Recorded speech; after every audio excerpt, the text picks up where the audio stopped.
नमस्कार साथियों।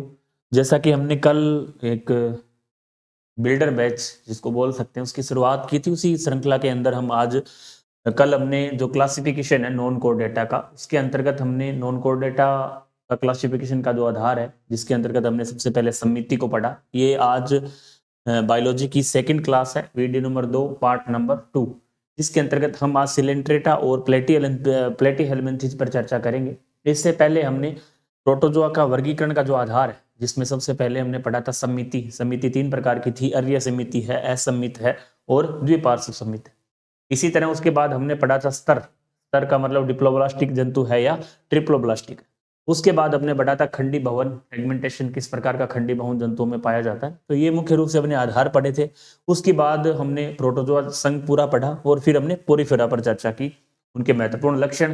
राजस्थान बोर्ड हो, एनसीईआरटी हो और ये हमारे स्वयं के जो नोट्स थे, हम आपको इस पर चर्चा कर रहे थे कि जो हमने नोट्स बनाए थे उसी टाइप का ये मटेरियल आपको उपलब्ध करवाया जा रहा है, जो वास्तव में आपके लिए मील का पत्थर साबित होगा। इसको आपको केवल नोट करना है और इसकी जो पीपीटी है या पीडीएफ है वो हम एग्जाम हेल्प सूरतगढ़ का जो एप्लीकेशन है उसमें हम डाउनलोड, आप वहां से इसकी पीपीटी या आपका जो ये पीडीएफ है वो आपको वहां मिल जाएगी। बाकी लगभग आप यहाँ से भी उतार सकते हैं, आराम से स्क्रीनशॉट लें तो भी आपको आराम से इसको कवर कर सकते हैं। तो हम सिलेंट्रेटा पर सबसे पहले इसके जो महत्वपूर्ण लक्षण है उन पर चर्चा करेंगे। तो सिलेंट्रेटा संघ का नाम जो है वो किसने दिया था? ल्यूकार्ट ने दिया था। हालांकि ऐसे प्रश्न नहीं पूछे जाते हैं, लेकिन आपकी एनसीईआरटी में तो नहीं है, राजस्थान बोर्ड में यहाँ दे रखे हैं, एलएन की सीट है वहां भी दे रखे, तो हमने उनको नोट लिख रखा है। अब पॉइंट नंबर 2 बहुत ही महत्वपूर्ण है कि दंश कोशिकाओं के आधार पर हेस्चेक ने इसे क्या कहा था? निडेरिया। दंश कोशिकाओं को नीडोब्लास्ट भी कहते हैं, नीडोब्लास्ट।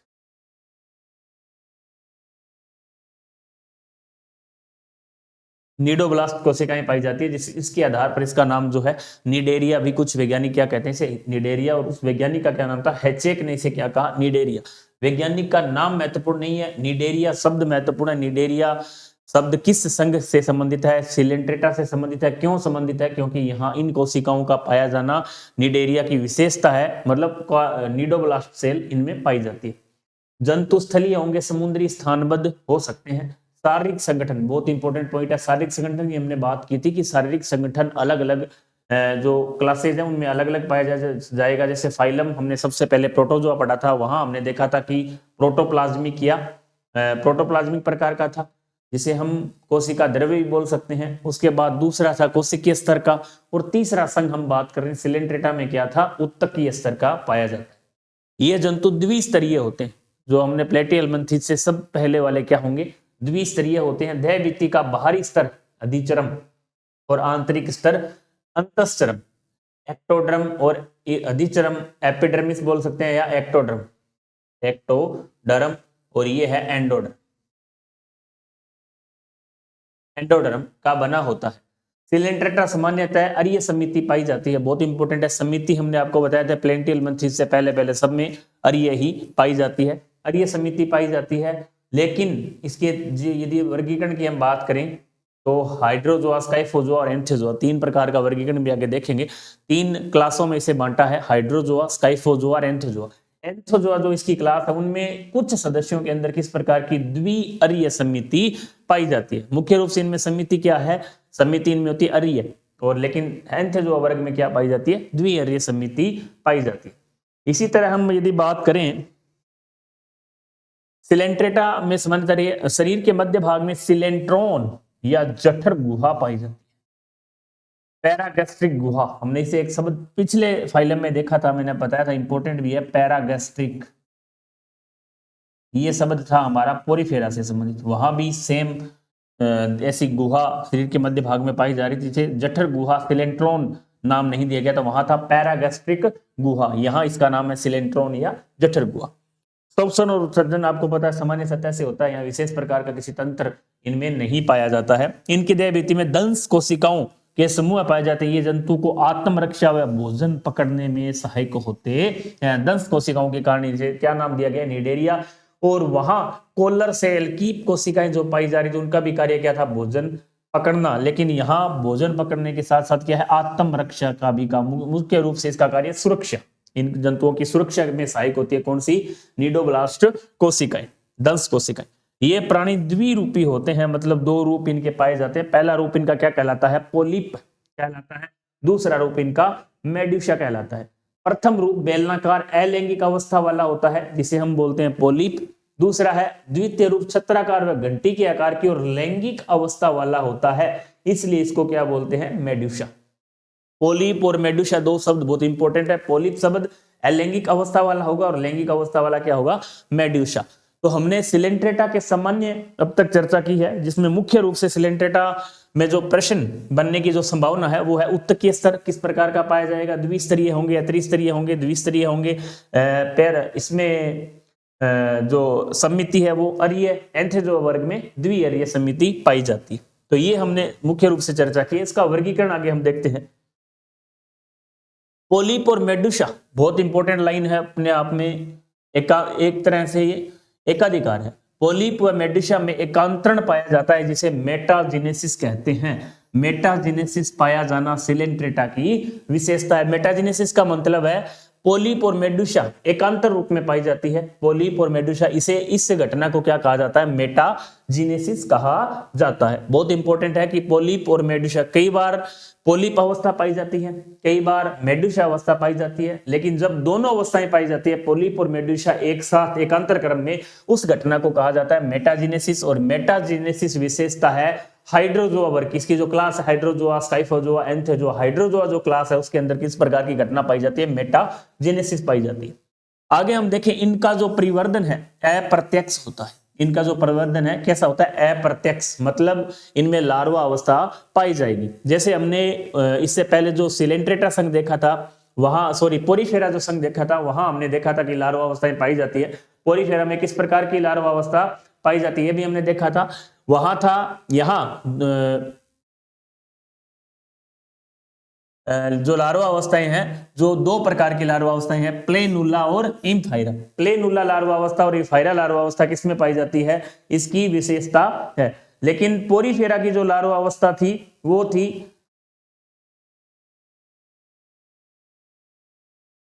एम्फीब्लास्टुला या पैरेन्काइमुला। एम्फीब्लास्टुला या पैरेन्काइमुला, एम्फीब्लास्टुला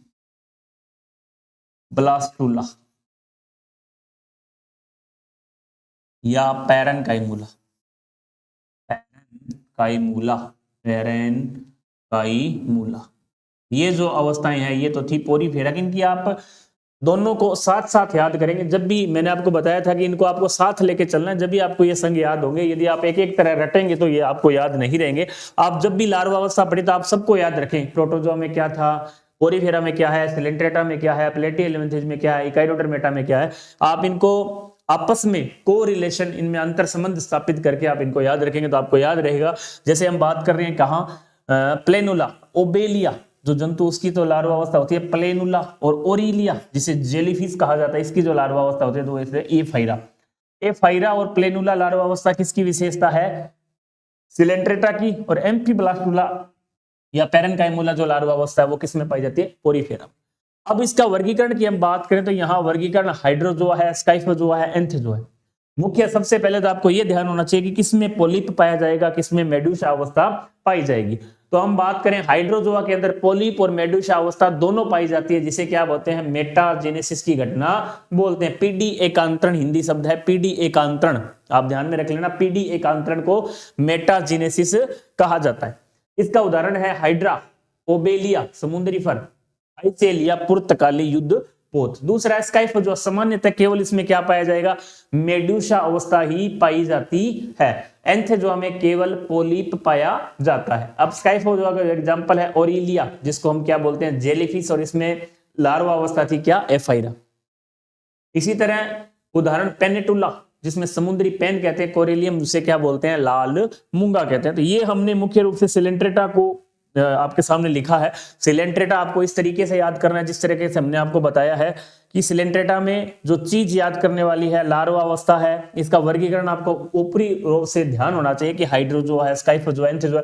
कई बार इनके नाम भी पूछ ले जाते हैं, जैसे समुद्री पेन किसे कहा जाता है। हमने एग्जाम्पल केवल वो ही लिखे हैं जो आपके एग्जाम की दृष्टि से इंपॉर्टेंट है।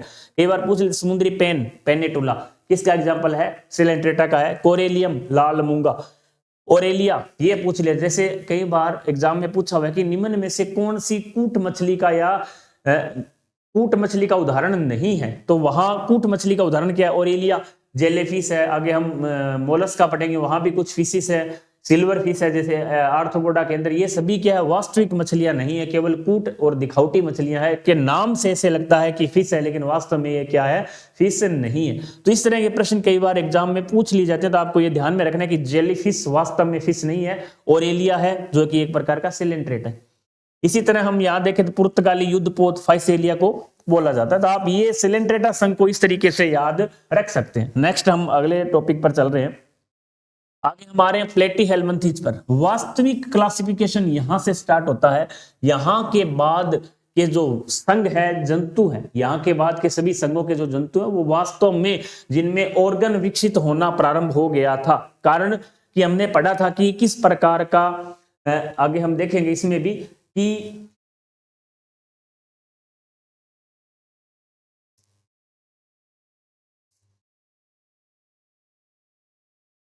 शारीरिक जो संगठन है वो किस प्रकार का पाया जाता है। शारीरिक संगठन की हम बात कर चुके हैं।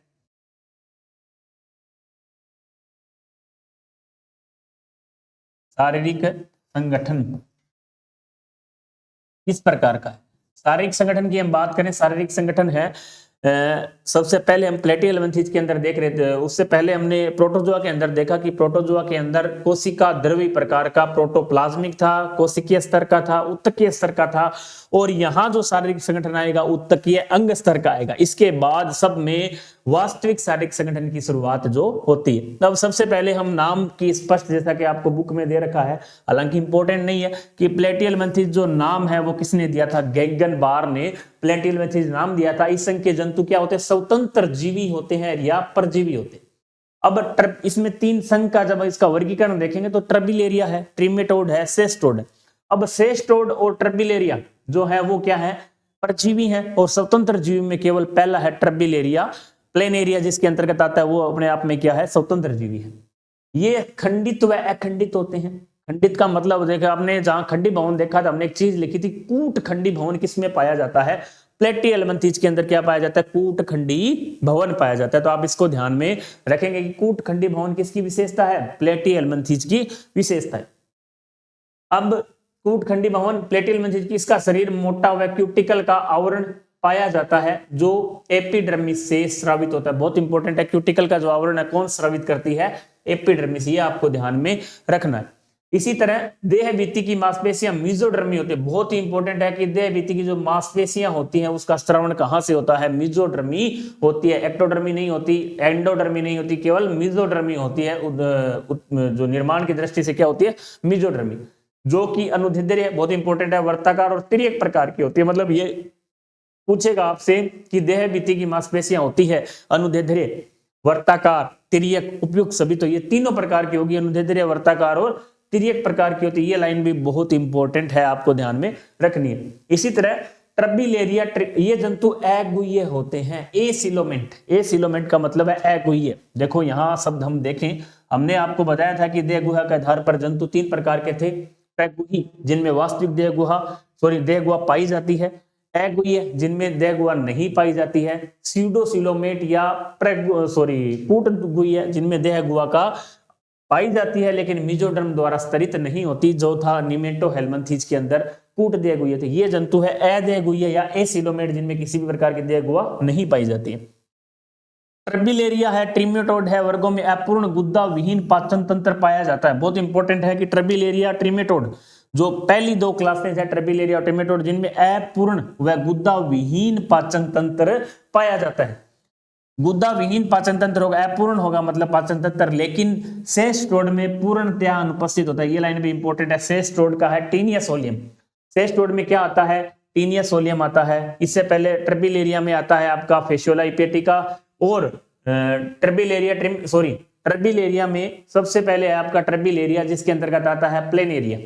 ट्रिमेटोड के अंदर आपका आता है फेसियोला, सेस्टोड के अंदर आपका आता है टीनिया सोलियम। तो यहाँ टीनिया सोलियम में क्या है कि पूर्णतः अनुपस्थित होता है क्या? पाचन तंत्र। श्वसन सामान्य व शारीरिक सतह से करते हैं, बहुत इंपॉर्टेंट है। श्वसन आपको पता है कि सामान्य और शारीरिक संगठन से होता है। अंतः परजीवियों में क्या पाया जाता है? अवायवीय श्वसन पाया जाता है। इसका कहने का मतलब है अंतः परजीवी कौन से हैं? ट्रिमेटोड और सेस्टोड, लास्ट वाले दो क्लासें हैं वो क्या है? अंतः परजीवी है। पहले वाली क्लास क्या है? स्वतंत्र परजीवी। जो स्वतंत्र परजीवी है जिनमें तो क्या होगा? वायवीय श्वसन हो सकता है, और जो अंतः परजीवी है उनमें क्या होगा? अवायवीय श्वसन पाया जाता है। ये भी कई बार प्रश्न पूछा जाता है कि अवायवीय श्वसन किसी विशेषता है प्लेटियल मंथीज की। उत्सर्जन प्रोटोनेफ्रिडिया या ज्वाला कोशिकाओं द्वारा होता है, बहुत इंपॉर्टेंट है। ज्वाला कोशिकाओं का पाया जाना, प्रोटोनेफ्रिडिया का पाया जाना किसकी विशेषता है? प्रोटोनेफ्रिडिया या ज्वाला कोशिकाओं का पाया जाना किसकी विशेषता है? देखो, नेफ्रिडिया अलग चीज है, प्रोटोनेफ्रिडिया अलग चीज है, मेटानेफ्रिडिया अलग चीज है। जब आगे हम पढ़ेंगे तो ये शब्दावली आपको हमेशा ध्यान में रखनी है, कंफ्यूज हो सकते हो आप। प्रोटोनेफ्रिडिया, मेटानेफ्रिडिया और नेफ्रिडिया अलग अलग है तीनों, यहाँ केवल प्रोटोनेफ्रिडिया आपके पाए जाते हैं। परिवर्धन प्रत्यक्ष व अप्रत्यक्ष, प्रत्यक्ष और अप्रत्यक्ष मतलब दोनों प्रकार का होगा। कारण क्योंकि जो ट्रिमेटोड और सेस्टोड जो लास्ट वाली दो क्लासेज हैं उनमें पाया जाता है अप्रत्यक्ष, क्योंकि यहाँ लार्वा अवस्थाएं बनती है। आपको भी पता है कि टीनिया सोलियम में लार्वा अवस्थाएं पाई जाती हैं। आगे हम पढ़ेंगे फेशियोला हेपेटिका हमारे सिलेबस में, उसमें भी लार्वा अवस्थाएं पाई जाती है। आप जब इनकी क्लासिफिकेशन अपन आगे देखेंगे तो उसमें हम बात करेंगे। इसके अलावा हम प्लेटियल मंथीज का जो फेशियोला हेपेटिका है उसको हम अलग से भी पढ़ेंगे। इनमें आंतरिक निषेचन पाया जाता है, इंपॉर्टेंट लाइन है। सौ है पर, जो कि सौ भी हो सकता है और पर निषेचन प्रकार का भी हो सकता है। इनका शरीर पृष्ठ हदर सतह से चपटा होता है, बहुत इंपॉर्टेंट है। इन्हें चपटे कर्मी के नाम से भी जाना जाता है। किस प्रकार के कर्मी है ये? गोल कर्मी नहीं है, ये क्या है? चपटे कर्मी है। और गोल कर्मी आपको पता है निमेटे एलमंथीज को कहा जाता है। इनमें तीन प्रकार की पेशियां पाई जाती हैं, एक तो वर्ताकार होगी, अनुदैर्ध्य होगी और तिर्यक पेशियां होगी। तिर्यक पेशियां, अनुदैर्ध्य पेशियां और वर्ताकार पेशियां। तंत्रिका तंत्र अधर सतह पर पाया जाता है, वह सीढ़ी नुमा होता है। इनका जो तंत्रिका तंत्र है अधर सतह पर पाया जाता है और सीढ़ी नुमा होता है। इनकी अधिचरम बहुकेंद्रिकीय होती है और इनका श्रावण एपिडर्मिस द्वारा होता है। बहुत इंपॉर्टेंट लाइन है लास्ट वाली। इनकी जो अधिचरम है एपिडर्मिस है वो क्या होगी? बहुकेंद्रिकीय होती है, अंडरलाइन कर लेना। इनका श्रावण किसके द्वारा होता है? एपिडर्मिस के द्वारा होता है। ये प्रश्न भी कई बार पूछा हुआ है। तो हमने चर्चा की है मुख्य लक्षणों पर प्लेटियल मंथीज के। तो ये सबसे ज्यादा जो ज्यादातर एग्जाम में पूछे जाते हैं, किस तरीके से पूछे जाते हैं, आपको कॉमन कैरेक्टर हमेशा ध्यान में रखने। इसके अलावा आगे हम बात करें कि वर्गीकरण, बहुत ही आसान सा वर्गीकरण है। तीन क्लासेज हैं, ट्रबिलेरिया है, ट्रिमेटोड है, सेस्टोड। अब ट्रबिलेरिया की हम बात करें तो ये स्वतंत्र परजीवी होते हैं। अंतः परजीवी दोनों लास्ट वाले क्या होते हैं? अंतः परजीवी। शरीर अखंडित होता है, इनका शरीर भी अखंडित होता है, लेकिन सेस्टोड टीनिया सोलियम में आपको पता है खंड पाए जाते हैं। लेकिन कूट खंड है ये, कूटखंडी भवन इनकी विशेषता है। आहार नाल अपूर्ण गुद्दा अनुपस्थित होती है, आहार नाल अपूर्ण गुद्दा अनुपस्थित होती है, लेकिन आहार नाल ही अनुपस्थित होती है किसमें? सेस्टोड या टीनिया सोलियम में। लार्वा अवस्थाएं दोनों में क्या हो? पहले में केवल लार्वा अवस्था अनुपस्थित होती है, ये स्वतंत्र परजीवी है जिनका एग्जाम्पल है प्लेनेरिया। इनमें दोनों में लार्वा अवस्थाएं पाई जाती है। यहाँ फेशियोला हेपेटिका है जिसे लीवर फ्लूक कहा जाता है, और टीनिया सोलियम है जिसे फीताकृमि कहा जाता है। तो ये वर्गीकरण भी अपने आप में बहुत ही महत्वपूर्ण है। तो आज की क्लास में हमने सबसे पहले पढ़ा था आज प्रोटोजोआ, सिलेंट्रेटा। सिलेंट्रेटा पर हमने चर्चा की है। सिलेंट्रेटा आपको अच्छे से ध्यान में रखना है, कौन कौन सी महत्वपूर्ण लक्षण है उन पर हम चर्चा की है। इसके बाद इसके जो क्लासिफिकेशन उसको हमने देखा। तो हम कुल मिलाकर अब तक की क्लास के अंतर्गत सबसे पहले हमने पढ़ा था क्लासिफिकेशन का आधार। उसके अंतर्गत हमने आधार देखे, 3-4 आधार कर उनका देखा। मुख्य रूप से जो बेसिस है वहां से जो प्रश्न पूछे जाते हैं और आपके राजस्थान बोर्ड के अंदर भी दे रखे हैं। इसके बाद हमने देखा इनका पहला क्रम है एक प्रोटोजोआ, फिर आता है पोरीफेरा, फिर आता है आपका सिलेंट्रेटा, फिर आता है आपका टीनोफोरा भी आता है। लेकिन टीनोफोरा अपने आप में एक नाम मात्र का संगत, हमने उसके ऊपर चर्चा यहाँ नहीं की है। इसके बाद हमने प्लेटियल मंथीज को देखा है। सिलेंट्रेटा प्लेटियल मंथीज आज की क्लास में हुआ है। नेक्स्ट क्लास के अंतर्गत हम देखेंगे निमेंटो हेलमंथीज और आर्थ्रोपोडा या मोलस्का या एनिलिडा में से एक संघ। तो आप दो संघ हम हर एक क्लास में कर रहे हैं। तो आप निश्चित रूप से ये निश्चित हो जाइए कि इतना मैटर यदि आपने तैयार कर लिया है तो नॉन कोऑर्डिनेट्स के अंदर आपको इसके अलावा कुछ भी पढ़ने की आवश्यकता नहीं। तो नेक्स्ट क्लास में हम फिर आपसे मुलाकात करेंगे। जब तक के लिए जय हिंद, जय भारत, जय राजस्थान।